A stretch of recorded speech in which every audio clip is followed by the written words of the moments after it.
Bonjour. Bonjour à tous, à toutes. Bienvenue. Merci d'être là avec nous. En direct ou en différé, ou en tout cas, c'est toujours en direct pour, euh, pour faire un petit jeu de mots. C'est toujours en direct de l'univers. On n'a pas les mêmes codes d'écoute. Mais alors, bienvenue pour cette rencontre d'accueillir la présence. Qui va peut-être changer de nom, hein, inspiré par Facebook, qui change de nom. Alors, mais ça se peut ça se peut qu'on change de nom, en fait. Je pensais à ça ce matin. Mais ça ne changera rien sur la Change forme. pas l'essence. Non, Hein, justement, c'est juste pour que ça ait plus de sens avec le sens. Alors, le sujet aujourd'hui, vous avez peut-être vu ce qui est annoncé à celui qui a, il sera donné. En fait, la phrase est un petit peu plus longue que ça. Je vais juste vous le dire au complet. Est plus choquante, la phrase au complet. Oui.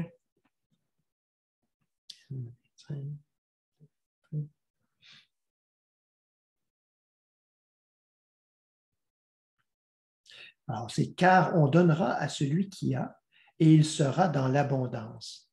Mais à celui qui n'a pas, on enlèvera même ce qu'il a.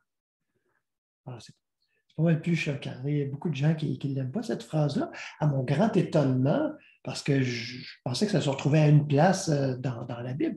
En fait, ça se retrouve au moins à 3 places dans les évangiles, 2 fois dans l'évangile de Matthieu, une fois dans l'évangile de Marc, je crois, ou de Luc. En tout cas, c'est toujours en contexte, en fait. C'est toujours en contexte avec une parabole. Peut-être juste voir ça en guise d'introduction rapidement. Alors, justement, celui-là ici, dans Matthieu 25, 14 à 29.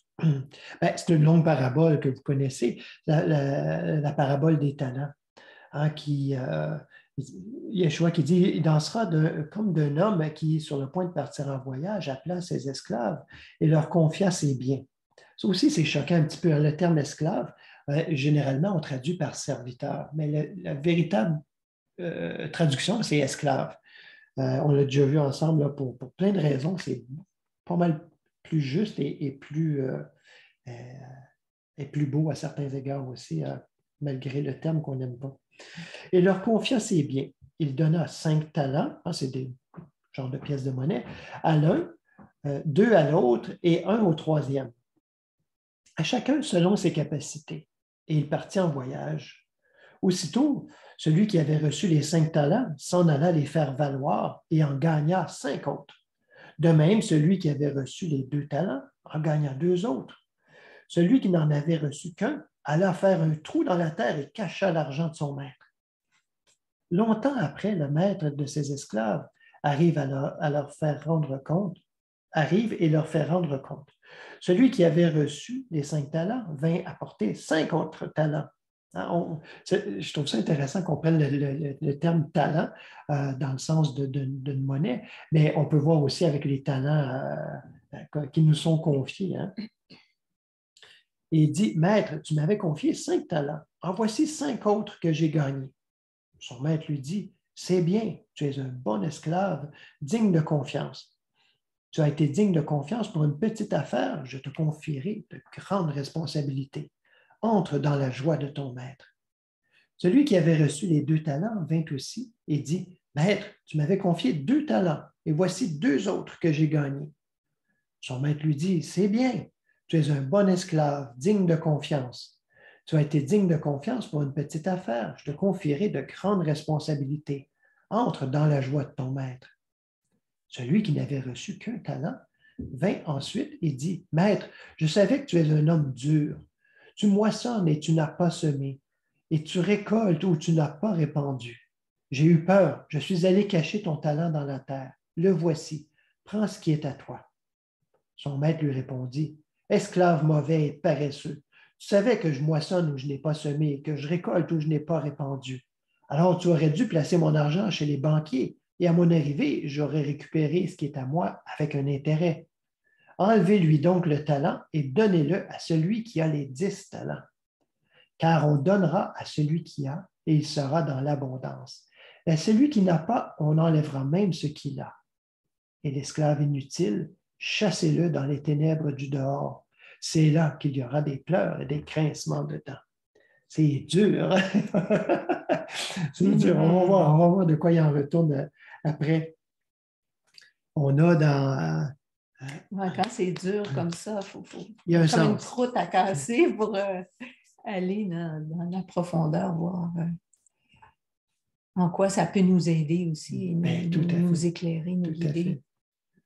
Et encore dans Matthieu, chapitre 13 au verset 10, les disciples vinrent lui demander « Pourquoi leur parles-tu en parabole? Hein? Pourquoi? » Et c'est juste après la parabole du semeur qu'il vient de raconter à plein de gens qui étaient là. « Ah, pourquoi tu leur parles en parabole? » Il leur répondit « Parce que s'il vous a été donné à vous de connaître les mystères du règne des cieux, à eux, cela n'a pas été donné. Car on donnera à celui qui a, et il sera dans l'abondance, mais à celui qui n'a pas, on enlèvera même ce qu'il a. Voilà pourquoi je leur parle en parabole. Parce qu'en voyant, ils ne voient pas, et qu'en entendant, ils n'entendent ni ne comprennent. » Alors, je vais juste mettre en contexte, on va voir le déploiement après. Et une dernière, c'est dans Marc, chapitre 4, verset 24. En fait, on peut commencer à 21. Alors, toujours Yeshua qui leur disait encore, mettons la lampe sous le boisseau ou sous le lit, n'est-ce pas plutôt sur le porte-lampe? Car il n'est rien de caché qui ne doive se manifester, rien de secret qui ne doive venir en pleine lumière. Si quelqu'un a des oreilles pour entendre, qu'il entende. Il leur disait encore, prenez garde à ce que vous entendez. C'est avec la mesure à laquelle vous mesurez qu'on mesurera pour vous. Ça va être une parole de vérité très, très, très importante. Car on donnera à celui qui a, mais à celui qui n'a pas, on enlèvera même ce qu'il a. Exactement la même phrase. Hein? Dans celui-là, on ne parle pas de l'abondance, mais c'est exactement la même phrase. Et ça, c'est étonnant parce que c'est rare que ça se retrouve à plusieurs endroits de façon identique. Et surtout une phrase comme ça, un peu, qui peut nous paraître peut-être un petit peu énigmatique au premier abord. Donc. Et en même temps, à cette époque comme aujourd'hui, certainement que le fait d'avoir était une grande préoccupation pour les gens. Le fait d'avoir, d'acquérir, d'obtenir, parce que c'est sur quoi est basée l'humanité, en fait. Donc, c'est pas étonnant, mais que ça se retrouve avec...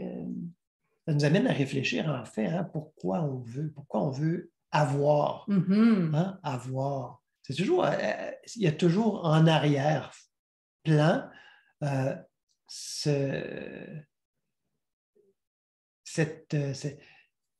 sensation, cette croyance, parce que c'est une croyance de manque, qu'il nous manque. Il nous manque quelque chose pour être. Puis pourquoi il nous manque quelque chose pour être heureux? Hein? Alors, c'est fort. Pour être plein, pour être entier, pour avoir une valeur, etc. Et c'est intéressant dans cet extrait, donc, à celui qui a, il sera donné. Et à celui qui n'a pas, il lui sera enlevé même ce qu'il possède. Mais qui est ce celui dont il est question? Est-ce que celui qui a est le même que celui qui n'a pas? Parce que dans l'expérience humaine, on oscille, hein? Tantôt on a, tantôt on n'a pas. Mais là, ici, c'est vraiment, il y a vraiment une distinction qui est faite. À celui qui a, il sera donné. À celui qui n'a pas, on lui enlèvera même ce qu'il pense avoir. On pourrait quasiment dire à celui qui est et celui qui n'est pas. Oui, tout à fait. Alors, peut-on être tantôt, est-ce qu'en réalité, on peut être tantôt celui qui a et tantôt celui qui n'a pas? Ou On est tantôt celui qui a et tantôt celui qui a, mais qui pense ne pas avoir, ce qui est très différent. Il y a celui qui a, puis il y a celui qui pense ne pas avoir. Alors, cette question de qui est ce celui dont on parle, qui a? Parce que c'est primordial, ça a à voir avec l'identité. Et il semble que de l'identité de ce celui dépend l'avoir. Alors, c'est crucial. C'est crucial. Dépend l'avoir, ou plutôt dépend l'expérience d'avoir et l'expérience de ne pas avoir. Alors ici, on dit, à celui qui a, il sera donné. À celui qui a, il a. Hein, c'est au présent. Pas celui qui avait, celui qui aurait, à celui qui a. Maintenant. Pas dans le passé, pas dans un passé révolu ou dans un futur conditionnel, mais celui qui a. Qui est celui-là? Parce que, dans une certaine mesure, on voudrait tous être celui qui a. Le voulons-nous vraiment? Alors, dans les Écritures aussi, dans Luc, il y a un passage qui nous dit, en fait, ici, c'est le Père qui parle à son Fils et qui dit, « Mon enfant, tu es toujours avec moi et tout ce que j'ai est à toi. »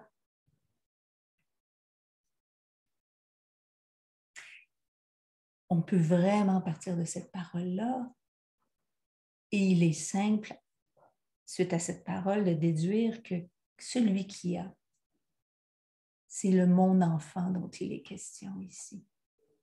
Mon enfant, mon fils, fils avec un grand F qui n'a rien à voir avec le genre. Donc, celui qui a est le Fils de Dieu, l'enfant de Dieu. Et qui est le Fils de Dieu?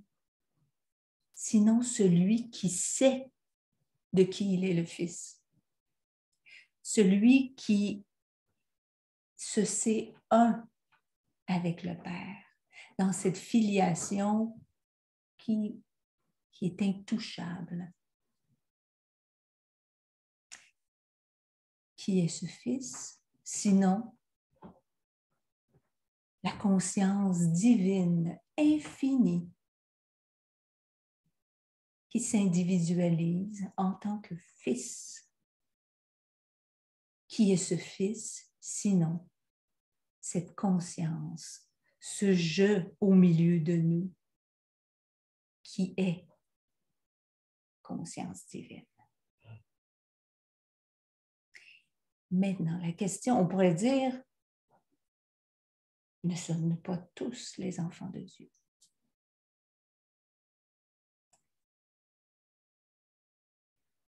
À celui qui a, on pourrait dire de façon encore peut-être plus juste ou plus claire, malgré que, comme tu le disais, la parabole nous pousse à approfondir, nous amène à nous questionner. Parce que même si Yeshua dit à ses disciples, à vous, je l'explique, il ne l'expliquait pas nécessairement, ce n'était pas nécessairement un cours. Pas en mots, nécessairement. Je vous l'explique, vous vivez avec moi, là, vous le voyez. Je vous le démontre.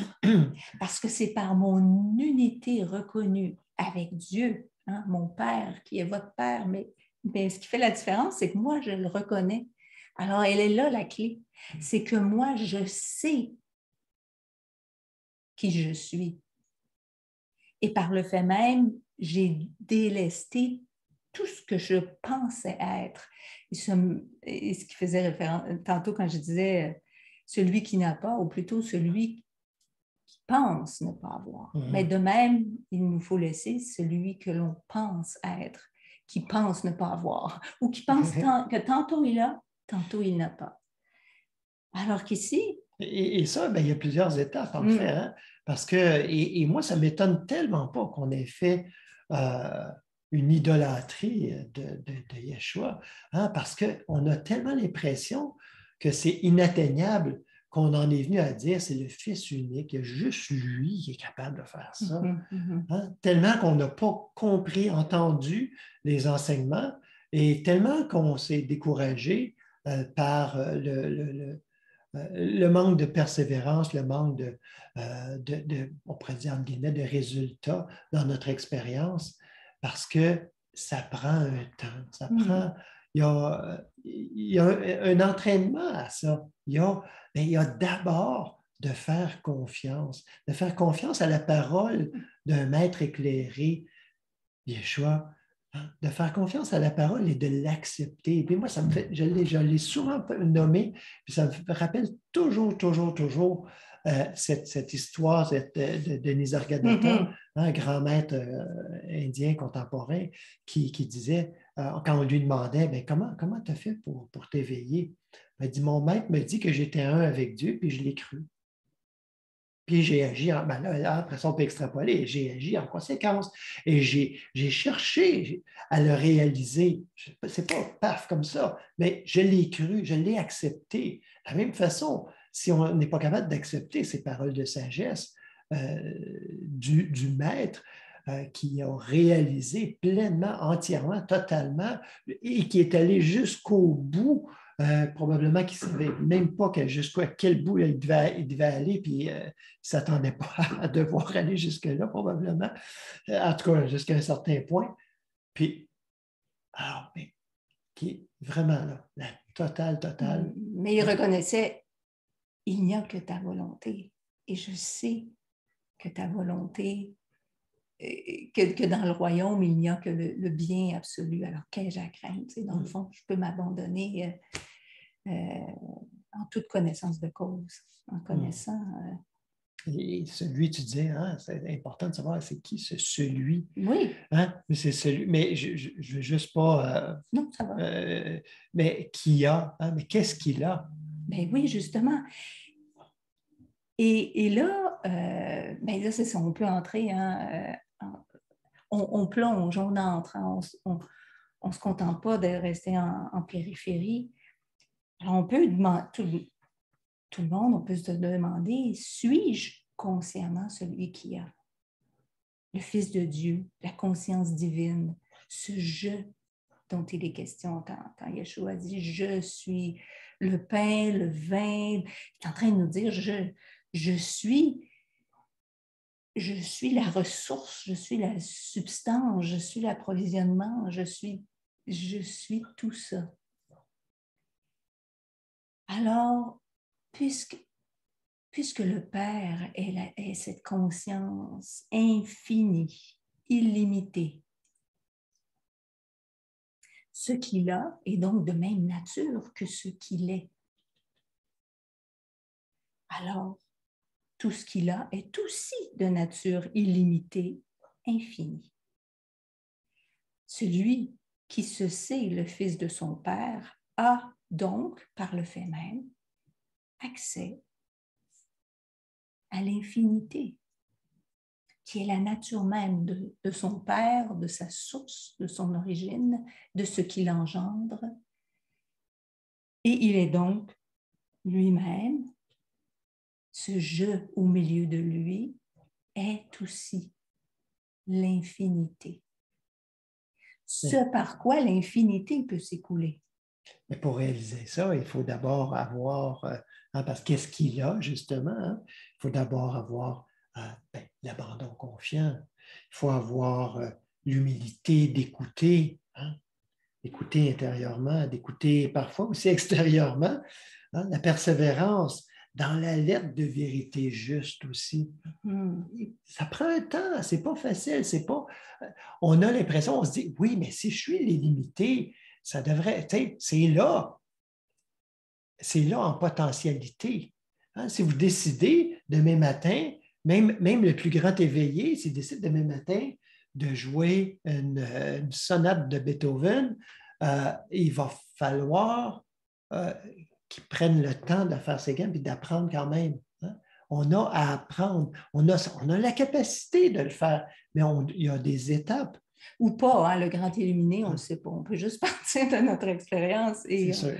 Mais parce qu'il y a des histoires, des récits qui racontent que par la bouche de quelqu'un qui ne connaissait absolument pas les Écritures, par exemple, est sorti euh, euh, le flot des Écritures, il lui est venu. Donc, mais c'est ça, c'est-à-dire qu'on avance parce qu'on part d'une conscience de soi qui est très, très limitée. Alors, c'est sûr que on a l'impression, hein, qu'il y a tout un chemin, et dans les faits, il y en a un chemin à parcourir pour partir de cet esprit de limitation à cette conscience de l'illimité, que je suis l'illimité.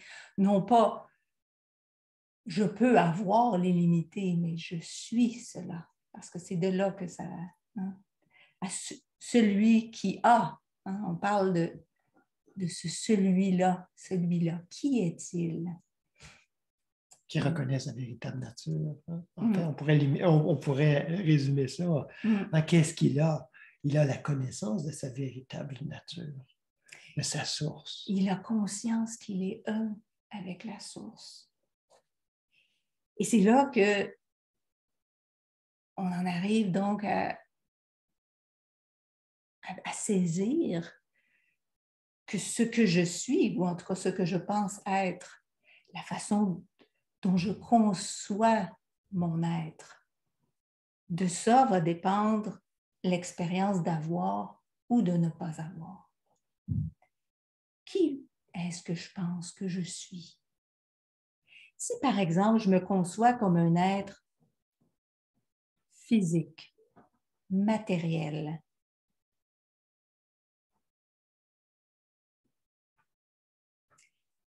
alors si je pense que ce que je suis se limite à ce que je vois, et si je pense que ce que je vois, parce que ça va plus loin, on n'est pas en train de dire que il n'y a pas de forme visible qui existe, mais on est en train de dire que si je pense que c'est ce que je suis, que ça se limite à ça, et que ça, c'est de nature matérielle. Je vais donc, par le fait même, avoir des besoins matériels, parce que je me conçois comme une entité matérielle.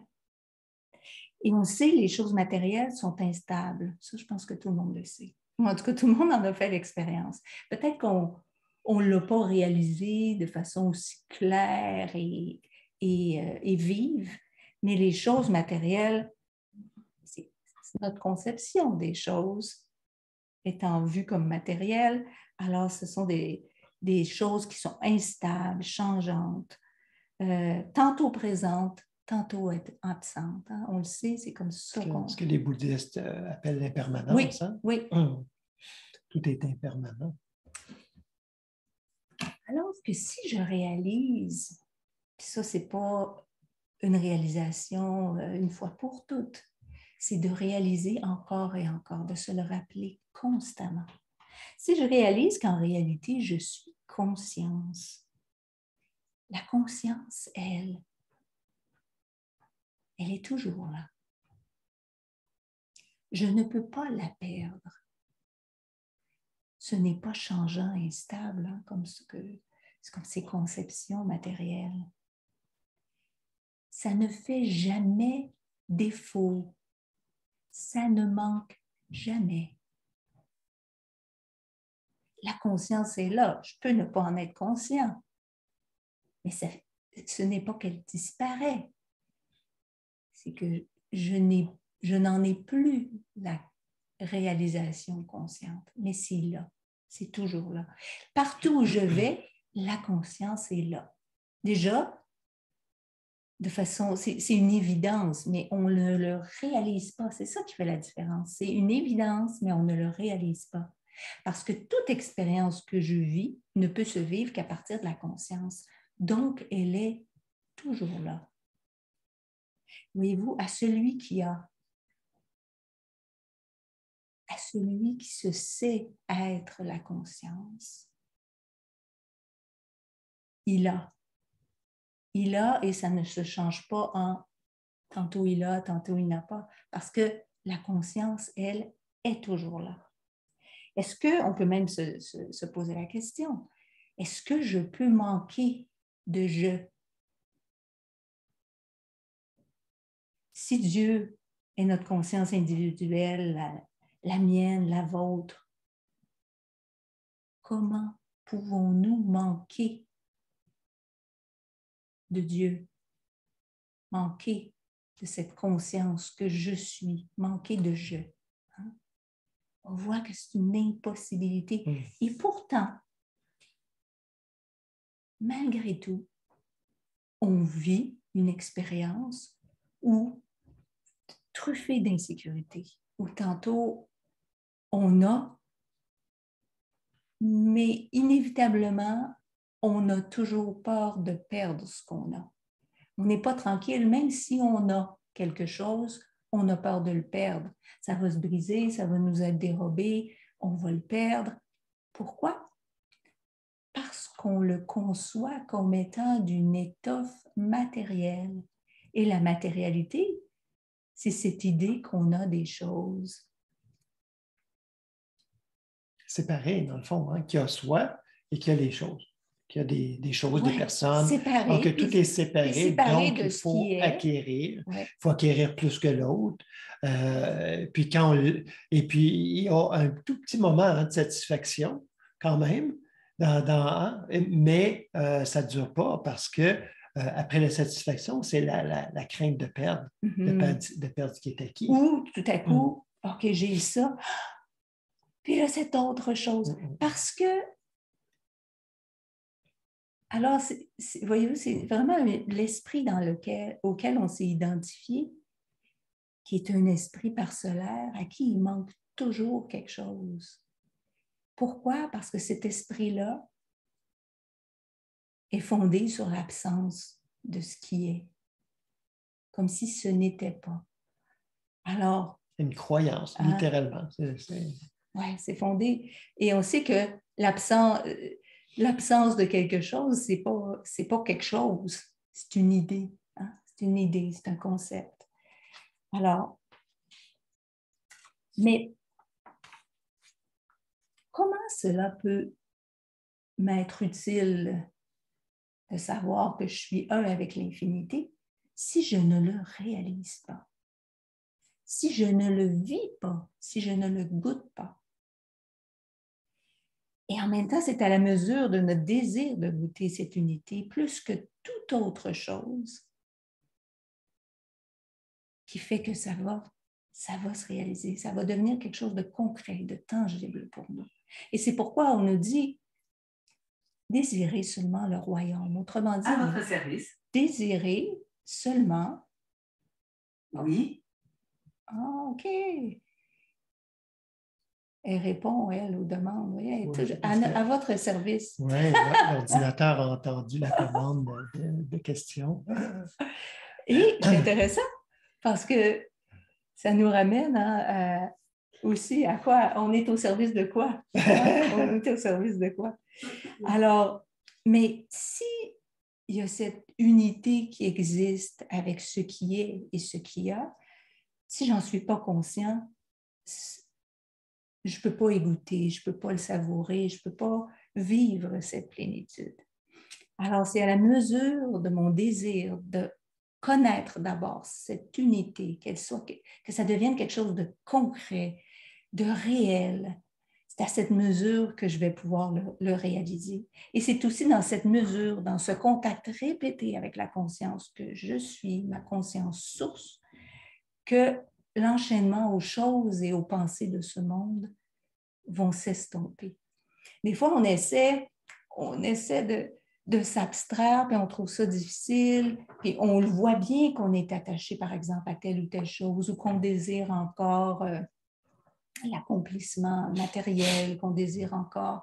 Mais c'est dans la mesure où on est capable, comme tu le disais tantôt, de se ramener à cette vérité, de lui faire confiance et de savoir qu'en arrière, il y a une conscience qui va travailler, œuvrer, faire en sorte que ces enchaînements-là vont tomber. Mais c'est dans la mesure où on se tourne, et c'est là qu'on a...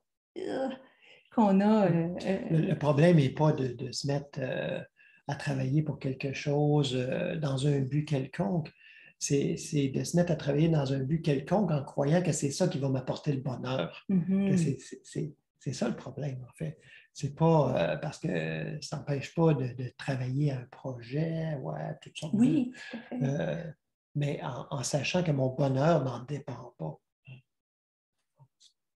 Ce n'est pas là. C'est ça, ce n'est pas là. Et dans les Écritures, on dit choisissez Dieu ou Mammon. On a traduit aussi Dieu ou l'argent. Il est vrai qu'on a à choisir, mais on a à choisir plutôt dans le sens à quoi on accorde la primauté. Qu'est-ce qui prime? Qu'est-ce que nous reconnaissons comme la source de l'autre?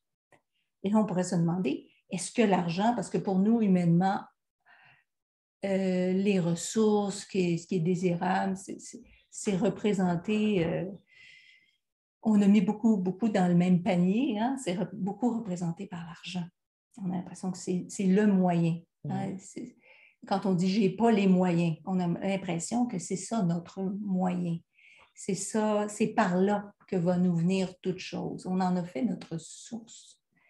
Maintenant, on pourrait peut-être prendre un petit moment là-dessus avant de poursuivre, justement, oui, laisser ça. Mais ces questions, je vais Okay. juste amener les questions, puis on peut les mijoter en soi. Est-ce que l'argent en lui-même inclut Dieu? Et on pourrait se poser l'autre question qui est, est-ce que Dieu inclut tout, y compris l'argent? On peut s'arrêter. Un moment de silence, un moment d'intériorité. Non pas, les questions, on les laisse flotter, mais on ne se met pas à réfléchir. On se tourne vers la présence, ce je au milieu de soi, le Christ intérieur. Ce Fils que chacun de nous sommes.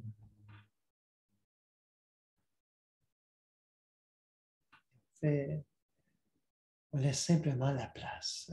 On laisse circuler. On ne fait pas qu'accueillir parce que ce serait encore dans un élan de prendre, d'avoir, mais on laisse circuler.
contrairement à ce que plusieurs peuvent penser. Les moments forts de ces rencontres, c'est ces moments de silence durant la rencontre, encore plus que les mots, même si les mots peuvent nous aider. Mais c'est vraiment ces moments-là. C'est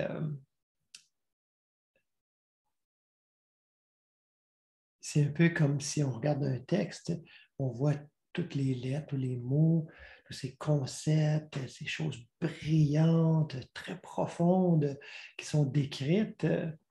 Et on oublie que tout cela n'a d'existence que par rapport à son support, c'est-à-dire la feuille derrière, hein, le papier. Et c'est ça la méditation, c'est qu'on va dans cette profondeur où tout cela est inclus, tout cela est possible. On pourrait dire aussi la conscience derrière ces mots. Mm-hmm. Parce que c'est elle qui va nous les faire vivre, ces mots, qui va faire en sorte que ces mots ne resteront pas lettres mortes.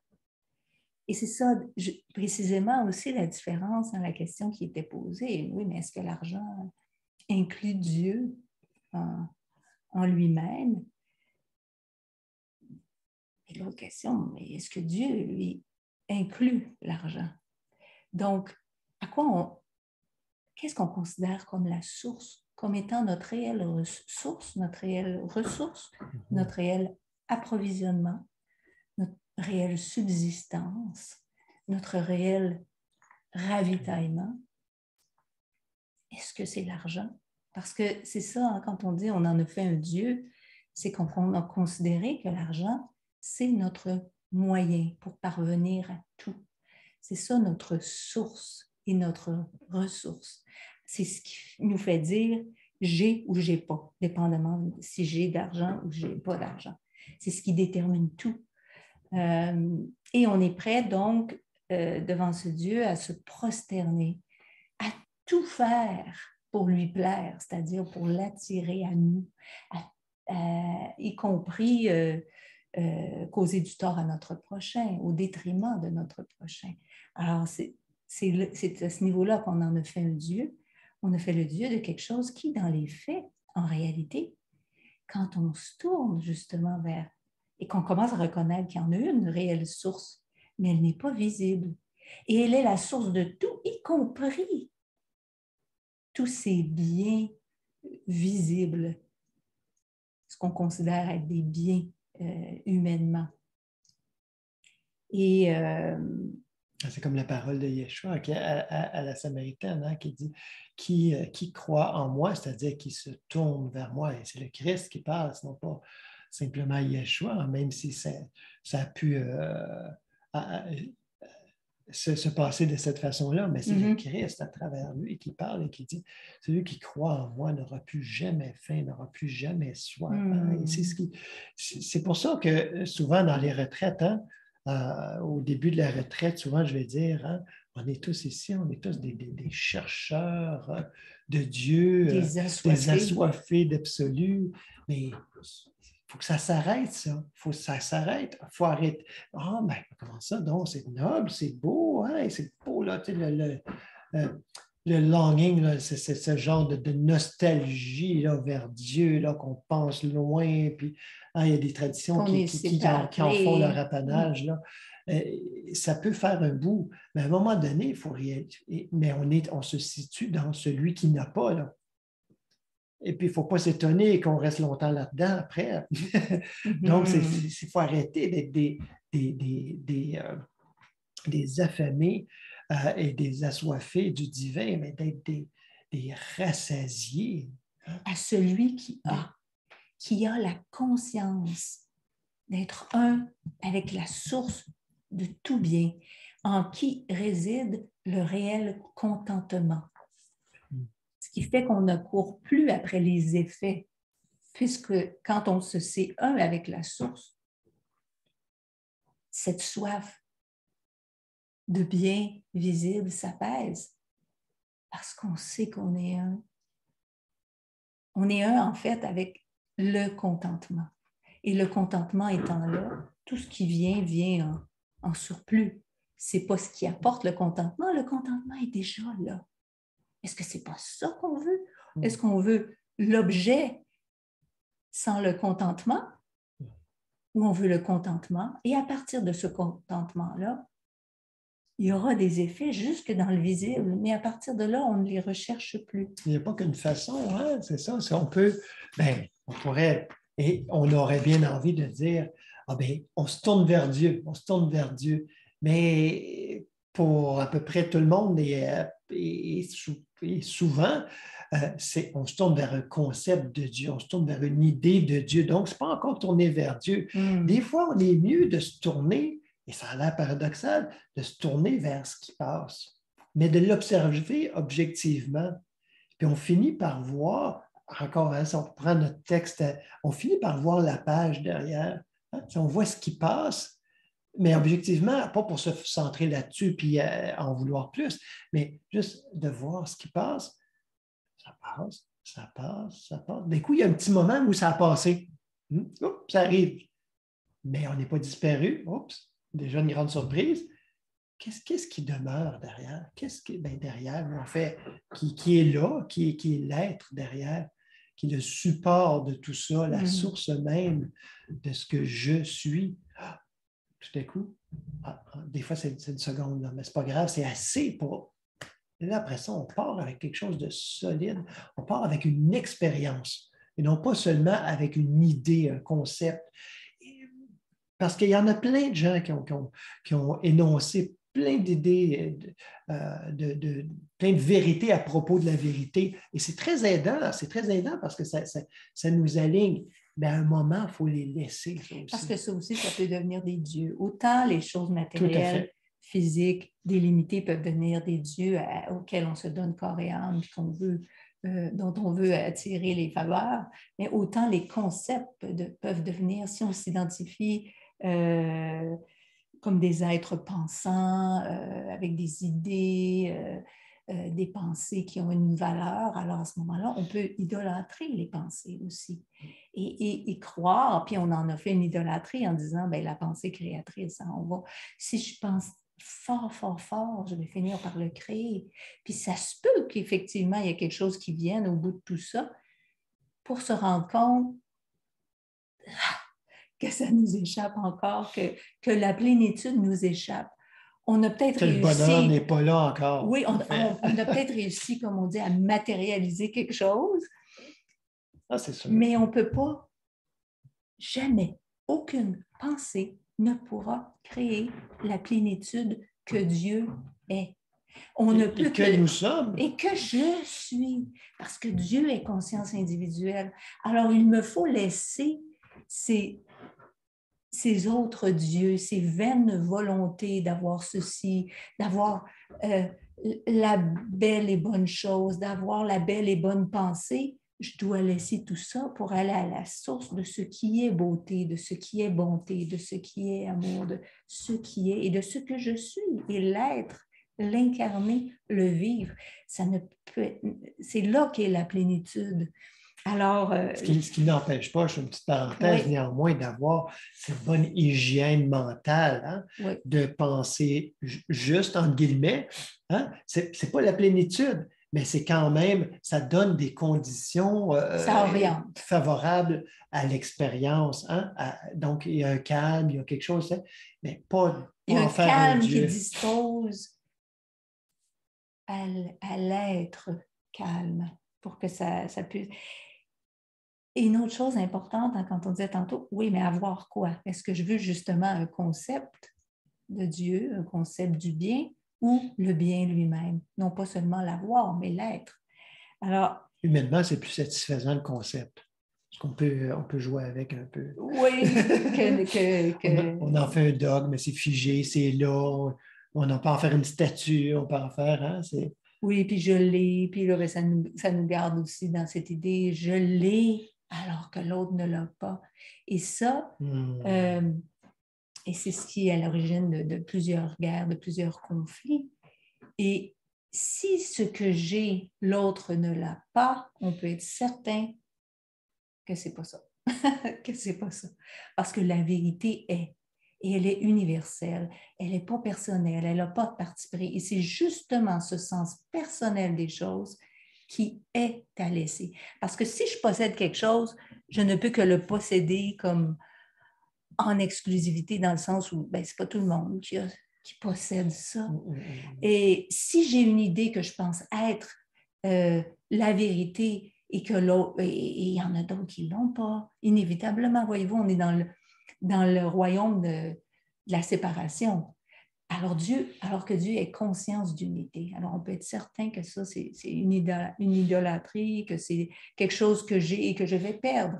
Parce qu'à un moment, quelqu'un va arriver avec un argument massu et va me faire sentir comme « Ah, je pensais que j'avais tout, puis là, j'ai rien parce que je me suis accrochée à une idée, à un concept. » Non pas la réalité inébranlable qui est, qui demeure, cette conscience que je suis.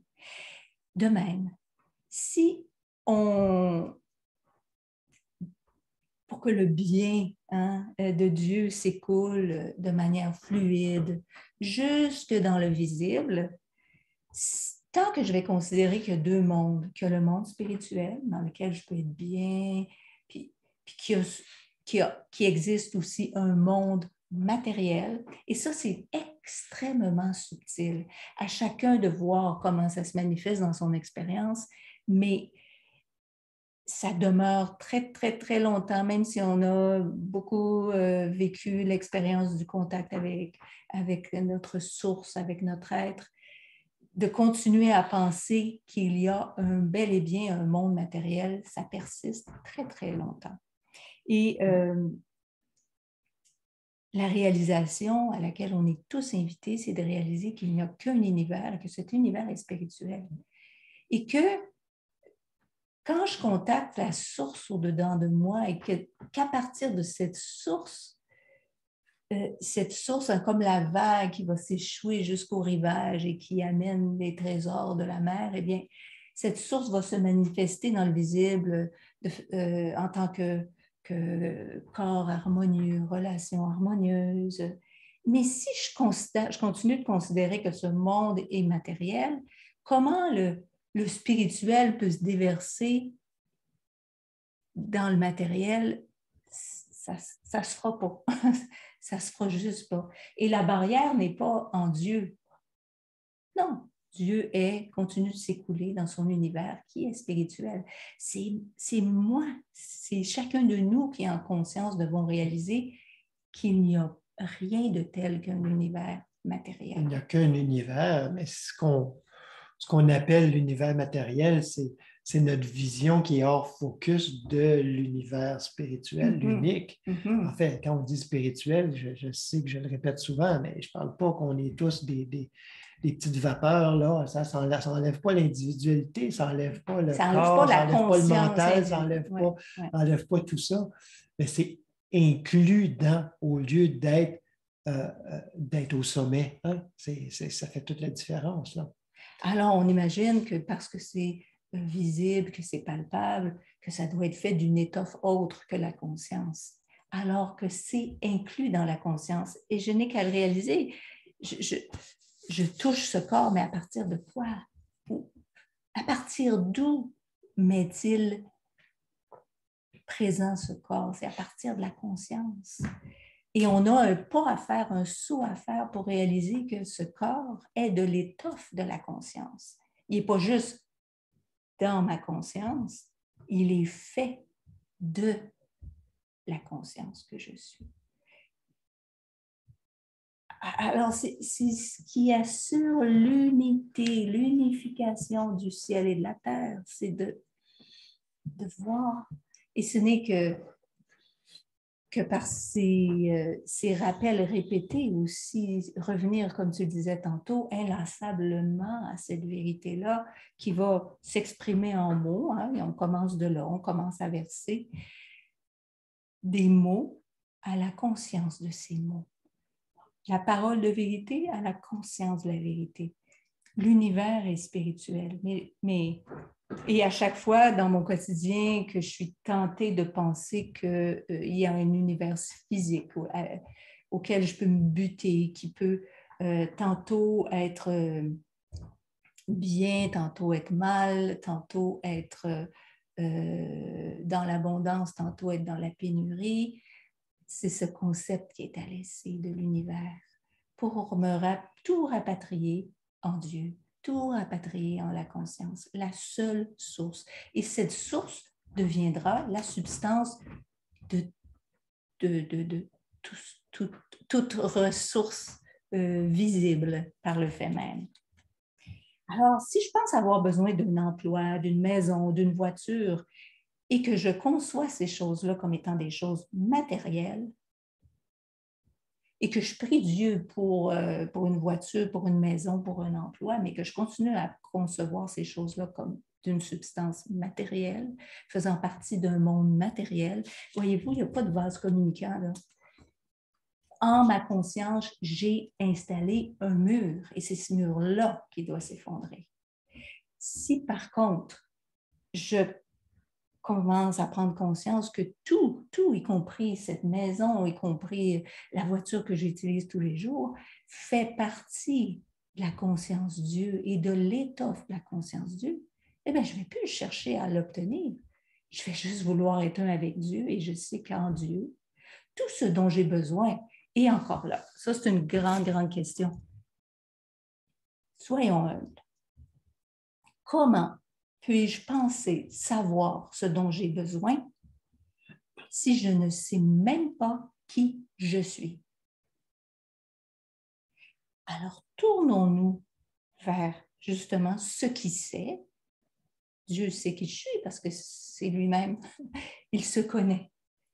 C'est pourquoi il connaît aussi les besoins de je. Alors, je m'en remets totalement. Soyons humbles. Comment pouvons-nous savoir ce dont nous avons besoin si nous ne savons même pas encore clairement qui nous sommes vraiment? Alors, c'est pourquoi c'est ce qui nous permet d'abandonner ces pseudo-besoins. Je pense avoir besoin de telle chose. OK, si tu penses avoir besoin d'une chose, déjà, c'est signe que tu ne te connais pas. Tu ne sais pas qui tu es. Tu n'es pas dans un monde de choses, tu es dans un monde de conscience qui s'exprime infiniment. Ben oui, ça peut prendre forme, mais ce n'est pas une chose en soi. C'est l'expression du divin, c'est les qualités du divin qui s'expriment. Alors, on réalise aussi que si l'univers est spirituel, si l'univers découle de la source unique, eh bien, c'est ce qui nous fait dire, c'est ce qui fait dire dans les Écritures, à Dieu, rien n'est impossible. Parce qu'il n'est pas soumis aux lois matérielles. C'est ce qui fait que la manne peut tomber du ciel, une mer peut s'ouvrir, l'eau peut jaillir d'un rocher, un oiseau peut apporter des gâteaux, des poissons peuvent sauter d'eux-mêmes dans un bateau pour nourrir quelqu'un qui est dans un bateau. Tout ça peut survenir en Dieu. Voyez-vous qu'on n'est pas là dans un univers matériel avec des lois matérielles où on nous dit, selon des probabilités, des statistiques, ça peut arriver ou ça ne peut pas arriver. C'est tout ça qu'on doit laisser. Et à ce moment-là, à Dieu, rien n'est impossible. Au milieu du désert peut fleurir un champ de roses. Rien n'est impossible. Ce qui veut dire que, en d'autres mots, rien ne peut manquer. Et dans des apparences de stérilité, de manque, l'abondance peut jaillir. Maintenant, là, si je sais que je suis celui qui a, celui qui est un avec la source, que je suis non pas un corps physique et un mental limité avec des croyances et des concepts emmagasinés, je suis la conscience elle-même. Et à partir de là, de quoi puis-je avoir besoin? De quoi le Christ a besoin, sinon de se savoir un avec le Père, avec la source de tout? De rien d'autre. Et c'est à ça qu'on est invité. Et c'est vers ça. Et c'est ça, quand on dit « Oh oui, je veux la plénitude. » OK, est-ce que c'est vraiment ça que tu veux, la plénitude? Parce que tant que tu vas te concentrer sur des choses, tu vas te leurrer parce qu'aucune chose ne contient Dieu en elle-même. Dieu contient toutes choses. Voyez-vous, c'est l'inverse. On a renversé tout. On a renversé tout. Alors, à celui qui a, il sera donné. Celui qui a, c'est celui qui se reconnaît comme fils, comme enfant, comme progéniture de Dieu, comme conscience individuelle de Dieu. Alors que celui qui n'a pas, ben, c'est celui qui croit avoir une identité autre que celle de fils de Dieu. C'est celui qui croit avoir une identité d'humain mortel, un concept limité de l'être. Celui qui n'est pas dans la réalisation consciente qu'il est un avec sa source. Celui qui s'identifie aux pensées humaines, à cet esprit qu'on a divinisé, mais qui est juste, si on y regarde bien comme il faut, qui n'est qu'un amalgame de pensées, de suggestions de manque. Mais en fait, il ne lui manque rien à cet esprit. Seulement, il ne lui manque pas quelque chose, parce que c'est ça les suggestions, il te manque ceci, il te manque cela, il ne manque pas ceci, cela. La seule chose qu'on peut dire qui manque, c'est la réalisation consciente de son unité avec Dieu, de sa véritable identité. Rien d'autre. C'est simplement cette ignorance de son unité consciente avec la source qui se traduit en expérience de manque, d'insécurité, de peur de perdre.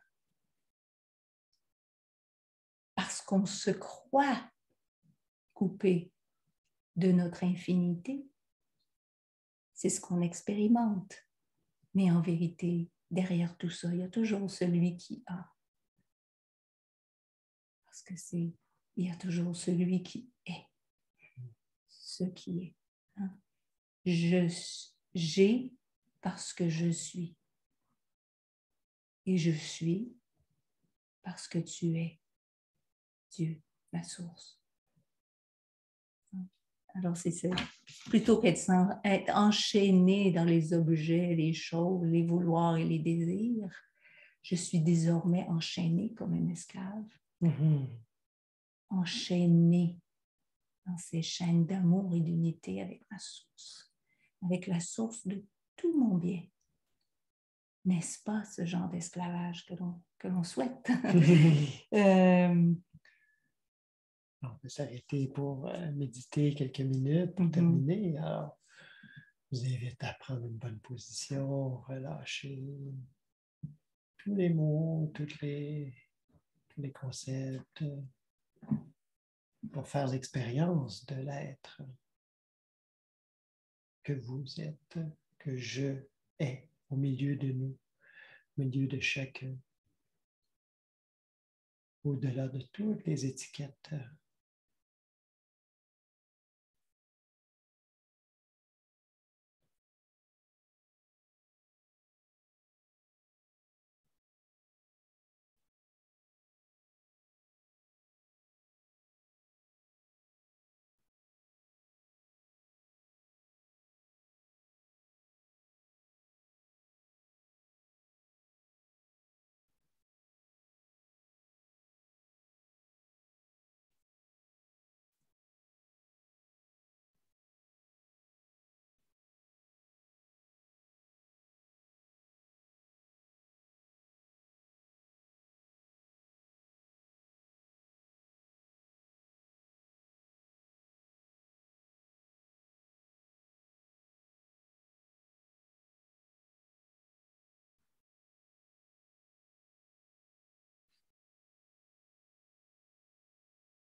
puisque l'avoir découle de l'être, concentrons-nous sur l'être. Maintenant, je pense qu'il y aura une deuxième partie à ce thème. Parce que certainement, de regarder ensemble, hein, qu'est-ce que ça implique que d'être le Fils, la fille de Dieu? Qu'est-ce que ça implique concrètement, de sorte que ça ne soit pas qu'un concept, une idée, mais bel et bien quelque chose qui se met en action, qui se met en branle, qui se vit. Alors, voilà. On pourra poursuivre. Ouais, merci. Alors, ceux qui sont en direct, vous avez envie d'échanger un petit moment avec nous, vous pouvez rester. Alors, et ceux qui sont qui auront écouté par la suite en différé cette rencontre, eh bien, merci d'avoir été là. Merci, merci d'être là. Merci de prendre ce temps avec nous pour se tourner, hein, pour nous donner cette nourriture qui nous vient de l'intérieur et qui nous aide à poursuivre avec persévérance, à se donner, se renforcer les uns les autres sur le chemin. Merci. Merci, à bientôt.